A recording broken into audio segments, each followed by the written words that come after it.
महासंकटी सोडिले देव जेणे, प्रतापे बळे आगळा सर्व गुणे. जया ते स्मरे शैलजा शूलपाणी, नुपेक्षी कदा रामदासाभिमानी. जय जय रघुवीर समर्थ. शिवशरनाथ.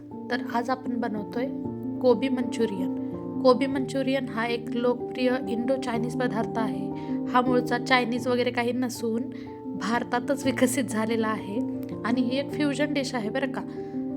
यात बारीक किसलेली किंवा चिरलेली कोबी आणि इतर भाज्या जसं की गाजर, शिमला मिरची आणि बाइंडिंगसाठी मैदा आणि कॉर्नफ्लॉवरचा वापर केला जातो. या सगळ्या किसून घेतलेल्या भाज्यामध्ये मैदा आणि कॉर्नफ्लॉवर मिसळून त्याचे छोटे छोटे गोळे बनवले जातात. ते डीप फ्राय किंवा म्हणजे डीप तळले जातात आणि त्यानंतर त्यात soya sauce, tomato sauce, chilli sauce, green chilli sauce आणि बारीक चिरून घेतलेलं आलं, लसूण, हिरवी मिरची यांच्या चटपटीत ग्रेव्हीमध्ये टॉस केलं जातं.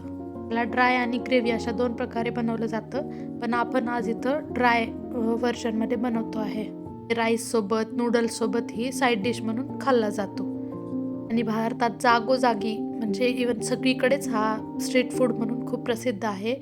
तर हे स्ट्रीट फूड तुम्ही घरी नक्की ट्राय करा आणि मला कमेंट्सद्वारे नक्की कळवा. आणि अशाच नवीन नवीन रेसिपीसाठी आपल्या चॅनलला लाईक, शेअर आणि सबस्क्राईब नक्की करा. शेअर तर आवर्जून करा जेणेकरून हा व्हिडिओ जास्तीत जास्त लोकांपर्यंत पोहोचेल.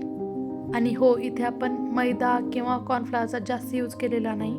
जास्ती जर त्याचं पीठ वापरलं तर आपले गोळे कुरकुरीत होणार नाहीत, ते पिठाळ लागतील. त्यामुळे त्याचा होईल तेवढा शक्यतो कमीच वापर करावा आणि त्या भाज्यांची चव तशीच ओरिजिनल टिकून राहते आणि त्याची वेगळीच टेस्ट लागते. तर तुम्ही नक्की ट्राय करा आणि आपल्याकडचा हा लोकप्रिय इंडो चायनीज पदार्थ घरी नक्की बनवून पहा. थँक्यू. धन्यवाद.